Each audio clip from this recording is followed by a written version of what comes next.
हाय दोस्तों, हमारे YouTube channel SM education city में आपका स्वागत है। आज हम आपके लिए लेकर आए हैं फर्स्ट लॉ ऑफ थर्मोडायनेमिक्स। आज हम जानेंगे कि फर्स्ट लॉ ऑफ थर्मोडायनेमिक्स होता क्या है और इसके यूज़ से हम किसी भी न्यूमेरिकल को कैसे सॉल्व करेंगे और इसके एप्लीकेशन को हम जानते हैं। तो आज का टॉपिक है हमारा फर्स्ट लॉ ऑफ थर्मोडायनेमिक्स। हम देखते हैं फर्स्ट लॉ ऑफ थर्मोडायनेमिक्स क्या कहता है। If we give that Q to a system, then some part of it will be spent in increasing the internal energy of the system and remaining part will be spent in doing work the system। अब हम यहाँ बात करते हैं, मान लेते ये कोई सिस्टम है, ये आपका सिस्टम हो गया। क्या हुआ? सिस्टम। अब ये सिस्टम हुआ तो यहाँ पे क्या, if you give that Q to a system, किसी भी सिस्टम को हम Q हीट दे रहे हैं। क्या दे रहे हैं भाई? Q heat. सिस्टम को दिया गया Q हीट। अब ये Q हीट करेगा क्या? ये Q हीट जो सिस्टम को दिया गया है, इसके कुछ इंटरनल एनर्जी को इंक्रीज करेगा। ठीक है, इंटरनल एनर्जी को इंक्रीज करेगा और कुछ हीट क्या करेगा? वर्क डन में स्पेंड होगा, मतलब खर्च होगा। किसी भी सिस्टम को जो Q हीट दिया जाएगा, ये Q हीट क्या करेगा? इस सिस्टम के इंटरनल एनर्जी को क्या करेगा? इंक्रीज करेगा। और कुछ हीट क्या करेगा? जो हीट बचा रहेगा वो क्या, remaining part will be spend in doing work. तो जो हीट बचा होगा वो वर्क डन में बेटा स्पेंड हो जाएगा। ठीक है, तो हम यहाँ बात करते हैं अकॉर्डिंग टू फर्स्ट लॉ की बात करोगे तो भाई Q इज इक्वल टू क्या होने वाला है? मीन्स यहाँ पे हो जाएगा डेल्टा U प्लस W। ये यहाँ पे जो ये डेल्टा U है, change in internal energy, where delta U क्या है? चेंज इन या increasing in internal energy, increasing in internal energy. और W तो वर्क डन है, Q क्या है बेटा? हीट है। ठीक है, अब हम यहाँ बात करेंगे for few change in internal energy. जब इंटरनल एनर्जी में थोड़ा सा चेंज होगा तो यहाँ पे Q इज इक्वल टू होगा dQ इज इक्वल टू क्या मिलने वाला है? du plus dW। ठीक है, ये हो गया जब थोड़ा सा चेंजिंग होगा किसमें? इंटरनल एनर्जी में, तो ये फॉर्मूला हो जाएगा। अब हम बात करते हैं फर्स्ट लॉ की बात करोगे तो फर्स्ट लॉ क्या कहता है एक बार और, जब किसी भी सिस्टम को हीट Q दिया जाएगा तो वो हीट Q क्या करेगा? उस सिस्टम के इंटरनल एनर्जी को इंक्रीज करेगा और कुछ वर्क डन में बेटा स्पेंड कर देगा। यही हमारा फर्स्ट लॉ ऑफ थर्मोडायनेमिक्स हो गया। Q equal to delta U plus W। कुछ हीट क्या हुआ? इंटरनल एनर्जी को चेंज किया, इंक्रीज किया, कुछ वर्क डन में स्पेंड हो गया। तो Q इक्वल टू, Q किसके इक्वल हुआ? Change in internal energy plus क्या हो गया? Work done. ठीक है, अब यहाँ हो गया work done. W equal to आप जानते हो, है ना? dW इक्वल टू जानते हो, P dV कर लो, है ना? मीन चेंज इन वॉल्यूम हो गया। ठीक है, ये हो गया फर्स्ट लॉ ऑफ थर्मोडायनेमिक्स हुआ। अब हम इसके एप्लीकेशन के बारे में जानते हैं। ठीक है, कि फर्स्ट लॉ ऑफ थर्मोडायनेमिक्स का एप्लीकेशन क्या है। ठीक है, और एक बात और, होता क्या है अगर सिस्टम, ठीक है, अगर सिस्टम क्या होगा, अगर सिस्टम हीट लेगा, है ना? सिस्टम हीट लिया, है ना? अगर सिस्टम हीट लेगा तो साइन क्या होगा? पॉजिटिव होगा। अगर सिस्टम हीट देगा, ये साइन हो गया हीट लेने का। ठीक है, और ये साइन हो गया हीट देने का। ठीक है, सिस्टम हीट दिया तो क्या हो गया?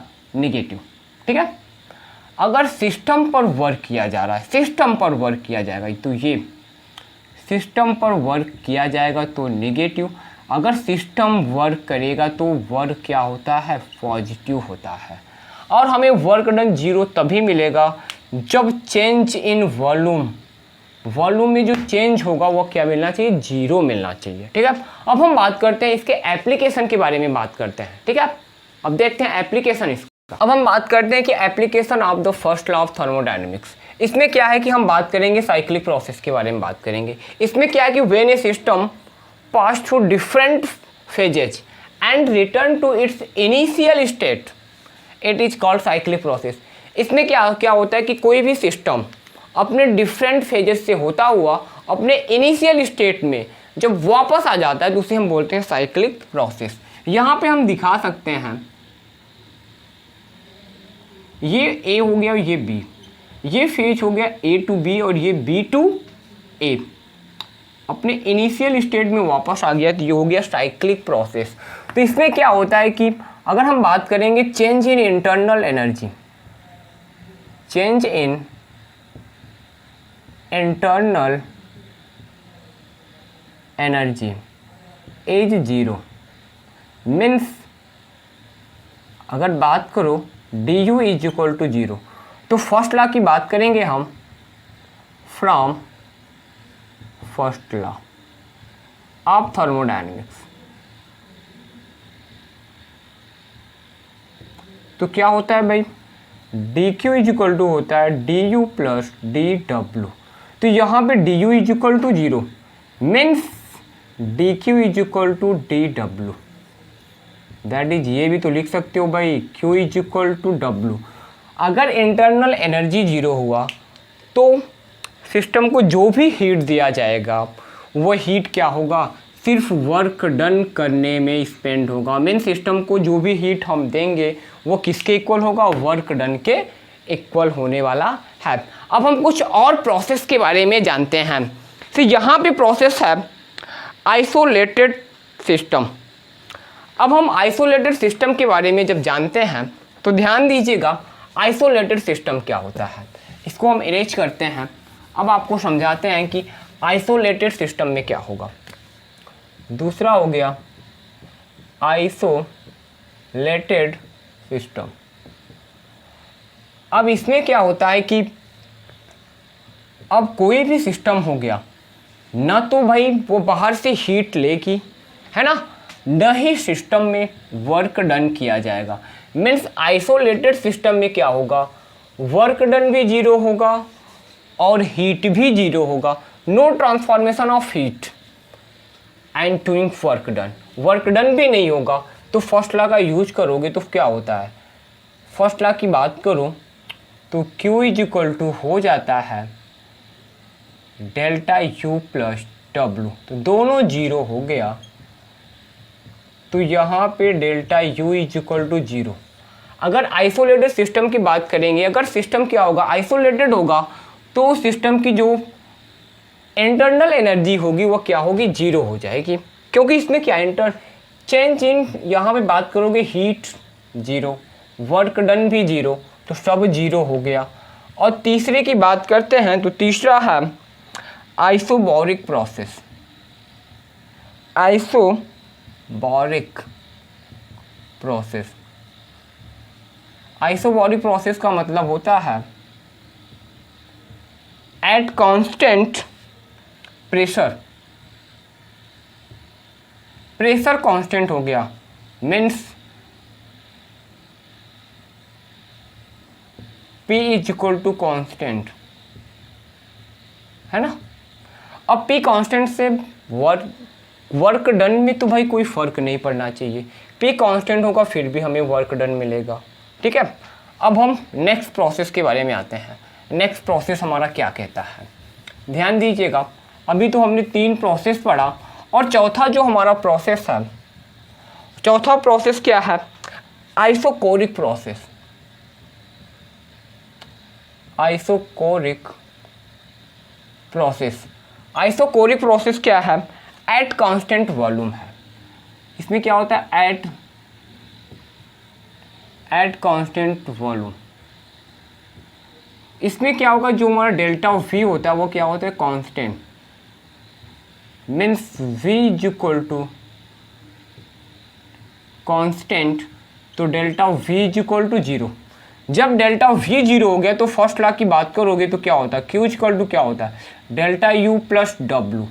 जब delta V is equal to zero, volume constant है, तो आप लिख सकते हो Q is equal to delta U plus W is equal to P into del phi. तो क्यू इज इक्वल टू आ गया, यहाँ पे डेल्टा यू आया, ये तो जीरो हो गया, मीन्स ये वर्क डन आपका क्या हो जाएगा, जीरो, ठीक है। तो सिस्टम को जो हीट दिया जाएगा वो क्या करेगा, सिर्फ इंटरनल एनर्जी को क्या करेगा, इंक्रीज करेगा, कोई वर्क डन करना नहीं है। ठीक है, अब नेक्स्ट प्रोसेस के बारे में आते हैं। तो नेक्स्ट जो पांचवा प्रोसेस जो है इसका आइसोथर्मल प्रोसेस है। आइसोथर्मल प्रोसेस, आइसोथर्मल प्रोसेस का मतलब at constant temperature, at constant temperature, जब टेम्परेचर कांस्टेंट हो जाएगा तो इंटरनल एनर्जी में जो चेंज होता है वो जीरो होगा। एट कांस्टेंट टेम्परेचर तो change in internal energy is zero, तो Q इज इक्वल टू क्या मिलने वाला है, W मिलने वाला है। आइसोथर्मल प्रोसेस की बात करोगे तो आइसोथर्मल प्रोसेस में सिस्टम को जो हीट दिया जाएगा वो हीट क्या करेगा, सिर्फ वर्क डन कर पाएगा। ठीक है, इंटरनल एनर्जी में चेंज जीरो होगा। ठीक है, अब नेक्स्ट प्रोसेस के बारे में आते हैं। तो नेक्स्ट प्रोसेस है एडियाबैटिक प्रोसेस। एडियाबैटिक प्रोसेस, अब एडियाबैटिक प्रोसेस की बात करोगे तो हम यहाँ पे थोड़ा सा समझते हैं इसमें क्या होता है। No transformation of heat, no transformation of heat, heat का ट्रांसफॉर्मेशन नहीं होगा। तो फर्स्ट लॉ की बात करोगे Q is equal to delta U plus W, no transformation of heat, Q zero हुआ तो डेल्टा U प्लस W। तो यहाँ पे ये जो डेल्टा U हो जाएगा वो नेगेटिव वर्क डन के इक्वल होगा। Change in internal energy is equal to the negative work done. ठीक है, नेगेटिव वर्क डन के क्या हो जाएगा, इक्वल हो जाएगा। अब हम इससे रिलेटेड कुछ न्यूमेरिकल्स, कुछ प्रॉब्लम्स देखते हैं।